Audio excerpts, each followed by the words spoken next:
What is it, Mrs. Crane? We have to talk. I don't think that's a very good idea. I have something important to tell you. Oh, Sam. I'm so glad you're here. I love you so much. You're not well. You fainted. I think you should go lie down. I'm fine. When you hear what I have to say, you'll understand. Well, I think you've said enough already. I mean, your husband and your son almost heard what you were telling me earlier. You mean when I told you that I loved you? Don't talk like that. That was in the past. The past is what keeps me awake at night, Sam. The past is what I think of first thing in the morning. The past is what keeps me going.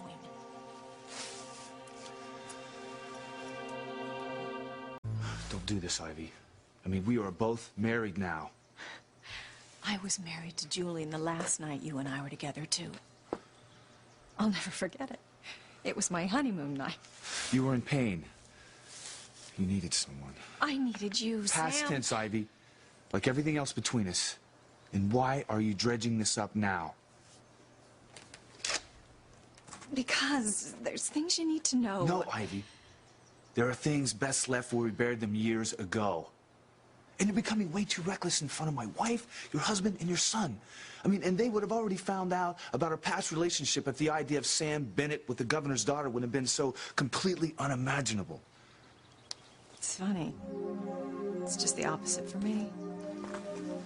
I can't imagine what my life would have been like without you in it. Tell me something, just between us. I'll never tell anyone else, I swear it. Don't you think about it? The way it was between you and me. I told you, Ivy, what was between us is long over and done with. Then why haven't you told Grace about us? You would have if you didn't still have feelings. When I first met her, she was going through a very traumatic ordeal. I know. You saved her from the fire in Boston. I read all about it. She lost her memory. She was very confused and shaken. I didn't want to burden her with my past. You've had a lot of years to tell her about it since then, Sam. Well, why would I, Ivy? Our relationship is dead. And like all dead things, it should remain buried in a deep, dark, cold grave. Oh. Is that what you think about what we had, Sam? That it was something dead and cold and lifeless? Is it that easy for you to forget and discard? Easy? Do you think it was easy for me? It was so painful I had to leave Harmony. I couldn't stand to be near you. And I intended to stay away forever, and Grace wanted to come back here and live. Well, if you hadn't come back on your own, I probably would have sent for you. Why? I mean, when you're already married to Julian. Because there is something I have... Ivy! What are you doing out here with Chief Bennett? I asked you a question, Ivy. What are you doing out here with Chief Bennett? Well, Ivy was just sending her regards to my wife. I mean, she wanted me to tell Grace how much she enjoyed having us over the other night. Oh, I see. Well, from the intent look on my wife's face, I'd have wagered she was talking about something much nearer and dearer to her heart than an aborted dinner party. In fact, I think I know the real reason Ivy came out to talk to you, Sam. It's about Ethan, isn't it? Ethan? Why would I be talking to Sam Bennett about Ethan?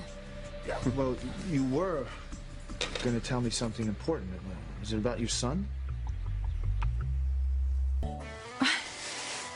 You couldn't be more wrong, Julian. Aside from wanting Sam to give Grace my best, I wanted to ask him a favor on behalf of the Village Improvement Society.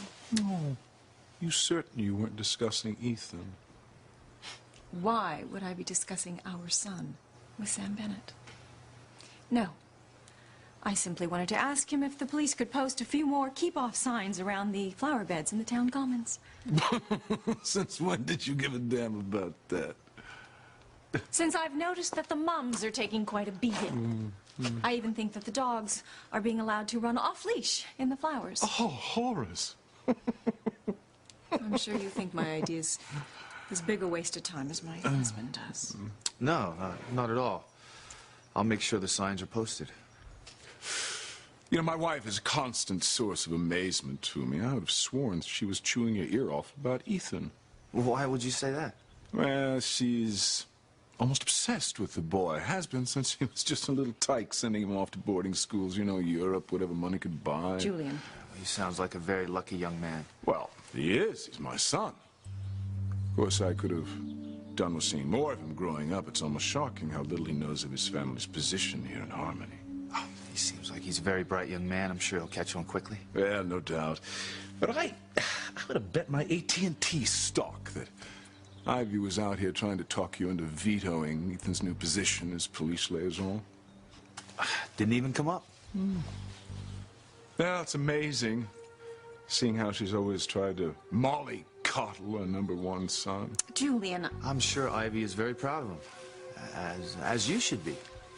Well, who wouldn't be proud of a son like Ethan? He's got everything he wants. The world is his oyster. He's a chip off the old block. You know, they say you can take the crane out of Harmony, but you can't take the crane out of the crane. Well, if you'll both excuse me, I have to get back to the station. Well, of course, you're a busy man. And don't worry about the flowers. I'll see to it the new signs are put up. Thank you. And you will talk to Ethan about the first police board meeting? Of course. You know, your son and I didn't exactly start off on the right foot when we first met, but I'm looking forward to getting to know him better. Good day.